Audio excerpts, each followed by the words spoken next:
안녕하세요. 이번 월드컵 발표를 맡은 천정호입니다. 저는 브리즈번에서 4개월, 멜번에서 한 달, 시드니에서 4달 총 10개월 동안 호주 워킹 홀리데이를 다녀온 경험이 있는데요. 이사를 많이 다닌 만큼 직종도 다양하게 변화하였고, 처음에는 키친에서 시작해서 홀서빙, 농장, 영업종까지 많은 경험을 했습니다. 소비 정착 시 정착할 지역에 대해 고민이 많은 것 같아 이번 발표는 호주 지역별 소개 및 직종에 대해 소개하며 여러분의 선택에 도움을 드리고자 합니다. 첫 번째로는 브리즈번인데요. 장점으로는 1년 내내 온화한 날씨입니다. 저는 처음에 한 도시에 1년 동안 살 계획으로 브리즈번에 정착을 했는데요. 제가 브리즈번을 선택한 이유로는 새 컨서드를 쓰지 않는다면 호주에 1년 있을 건데 여름옷, 겨울옷까지 가져가게 됐다면 소화물 비가 너무 많이 들을 것 같아서입니다. 브리즈번에서 겨울을 살진 않았지만 겨울이어도 패딩 없이 가기는 가능하다고 하네요. 물론 안 가지고 오거나 여기서 사도 괜찮지만 여기 옷이 더 질이 안 좋고 비싸다는 점 명심해주세요. 두 번째로는 자연과 도시의 공존입니다. 사람에 따라 도시를 더 좋아할 수도 있고 자연을 더 좋아할 수도 있지만 저는 자연을 너무 좋아해서 브리즈번에서 자연으로 여행을 정말 많이 다닌 것 같은데요. 브리즈번이 다른 두 지역보다 더 시골 바이브가 강해가지고 브리즈번 살면서 피크닉을 많이 다녔던 경험이 있습니다. 세 번째로는 호주인 비율이 높습니다. 멜번이나 시드니에 거주하게 된다면 호주인지 아시아인지 헷갈릴 정도로 아시아인의 비율이 많은데요.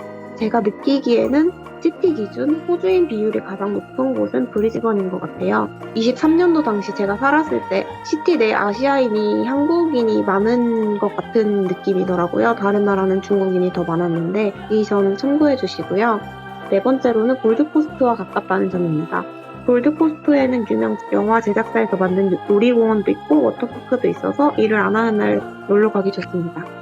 하지만 장점이 있다면 단점도 있겠죠? 첫 번째 단점은 시티가 작습니다. 시티라고 해봤자 강남보다 작은 느낌이고 그게 거의 유일한 시내입니다. 다른 시내라고 부를 수 있는 지역으로는 한인타운이나 대형 쇼핑몰이 있는 지역이 그나마 조금 번화가 있고 나머지는 다 시골이라고 생각하시면 될 것 같아요. 저는 하루 만에 시티의 길을 다 외웠어요. 그리고 두 번째, 불편한 교통입니다. 저는 시티 살아서도 잘 모르는데 친구들 중에서 막차가 8시에 끊기는 친구들부터 해서 연착이나 고장, 많은 문제가 있더라고요. 다른 시티에 비해서 교통편 자체가 축소되어 있는 느낌입니다. 세 번째, 단조로운 생활입니다. 확실히 한국에서 살다가 브리즈번에 가니까 할 수 있는 게 많이 없더라고요.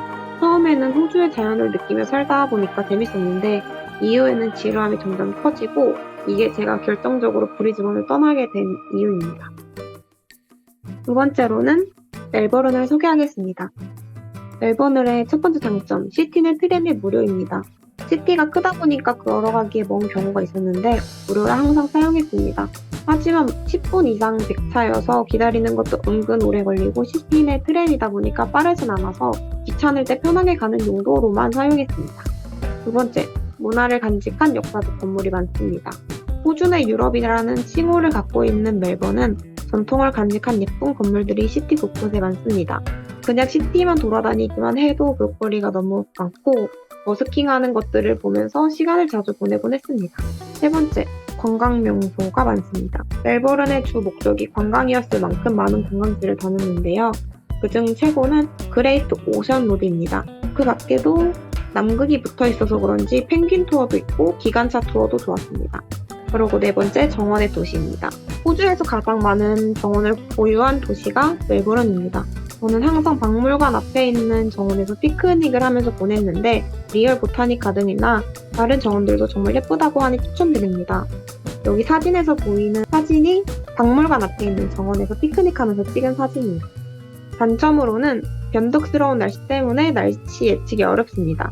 하루에 사계절이 존재한다는 전설의 도시라고 하는데요. 제가 한 달 동안 갔을 때는 비가 많이 안 와서 정말 좋았는데 지인이 정말 희귀한 경우라고 했습니다.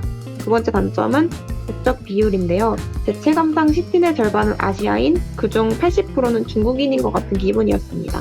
브리즈번에 있을 때는 중국어로 말 거는 사람들이 없었는데 멜버른에서는 대부분의 사람들이 중국어로 말을 걸더라고요. 그래서 처음에는 인종차별인가 싶었는데 그냥 대부분 다 중국인이어서 중국어로 말 거시는 것 같았어요.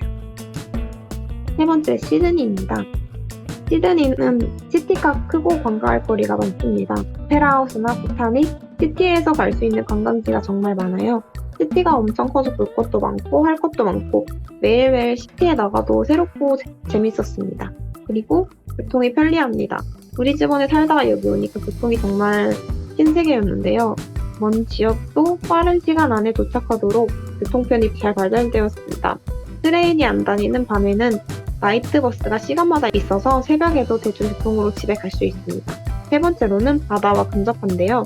시티에서 바다가 근접해 있기 때문에 유명한 본다이 비치나 맨리 비치도 가까이에 있어서 시간 날 때 가기 좋습니다. 또한 페리라고 부르는 교통수단이 있는데 그게 3달러 정도 하는데 배를 타고서 맨리나 본다이 비치로 갈 수 있어가지고 그런 식으로 가는 거 추천드립니다. 시드니의 단점으로는 물가가 비쌉니다. 다른 지역에 비해 비교해서 비싸다고 느꼈던 게 집값이랑 교통비, 식당이랑 클럽 입장료 정도인 것 같아요. 그리고 트레인이 자주 고장이 나곤 했습니다. 요즘은 잘 모르겠는데 저 처음에 왔을 때 고장이 났었는데 버스에 사람들이 다 몰려서 30분 거리를 2시간 걸려서 갔던 기억이 있습니다. 그럼 지역 소개는 끝났으니까 직종 설명을 하겠습니다. 직종 자체에 대한 설명들은 다들 알고 계실 테니까 저는 제 경험 위주로 소개하겠습니다. 첫 번째 호스피탈리티인데요. 호스피탈리티는 전반적인 서비스업으로 제가 가장 오래 한 직업이기도 합니다. 진입장벽이 낮아서 한국 분들이 접근하기 가장 쉬운 직업으로 생각돼요. 한국에 살다 보니까 홀서빙을 할 일이 많았는데 그런 것들이 다 경력으로 인정이 돼가지고 홀서빙을 구하는데 도움이 많이 되었습니다. 홀에서 일할 때는 기초적인 영어 실력이 필요하며 홀서빙 경력이 있으면 좋고 빠르고 친절한 태도가 필요합니다. 단점으로는 사람을 많이 만나는 직업이기 때문에 항상 웃으며 일해야 하며 계속 돌아다니면서 접시를 들어야 하기 때문에 체력적으로 힘든 경우도 있습니다. 두 번째 키친인데요. 제가 처음 호주에 갔을 때 구했던 잡입니다. 원래는 올라운더로 들어갔는데 아직 영어에 대한 두려움이 커서 홀에 나가기엔 부족함이 많아서 키친에 먼저 투입되었고 매일 뜨거운 불 앞에 있기 때문에 더운 데다가 주방 안에서 계속 뛰어다니면서 일하기 때문에 체력적으로 많이 힘들었습니다. 자잘하게 손 베이는 일도 많고 화상 입는 경우도 많아서 안전에 유의하며 설거지도 직접 해야 합니다. 그래도 맛있는 걸 직접 만들어 먹고 홀보다는 활동량이 적으며 좁은 주방에서 다 같이 지내기 때문에 다른 직원들과 빠르게 친해질 수 있어서 좋았습니다. 농공장입니다. 세컨 비자나 서드 비자를 따기 위해 필수적인 직업으로 이 직종은 사람을 많이 타는 것 같아요. 저는 단순 노동을 힘들어해서 잘 맞지 않았는데 지인 중에서는 농장이 너무 잘 맞아서 시티로 안 오고 계속 하시는 분들도 있었어요. 저의 경우에는 지인 추천으로 특수한 팜에 갔었는데요. 동물을 다루는 팜이어서 그런지 동물들에게 나는 냄새도 심했고 생명을 만지는 업무였기 때문에 죄책감도 들고 너무 안 맞아서 바로 나왔습니다. 네 번째는 세일즈인데요. 세일즈 같은 경우에는 외국인 분들과 의사소통이 중요하기 때문에 호주 사는 기간의 가장 마지막 직업이었습니다. 호주를 살면서 영어를 많이 배웠기 때문에 세일즈 직업을 얻는 데 많은 도움이 되었다고 생각합니다. 영어를 목적으로 떠난 워홀이기 때문에 외국인과 이야기를 많이 나누고 손님들의 옷을 골라주고 하는 일들이 정말 재밌었습니다. 게다가 저희 경우에는 매장 내 호주 국적이 아닌 유일한 워홀러여서 여가 시간에 또래 동료들과 함께 이야기를 나누며 영어를 많이 배울 수 있었습니다. 체력적으로 많이 힘들지 않으며 손님이 없을 땐 직원들과 계속 이야기를 나누기 때문에 친해지기도 쉬웠습니다. 하지만 영어 쓰는 것을 두려워하거나 사람을 많이 만나는 환경을 좋아하지 않는 분들은 비추천할게요. 감사합니다.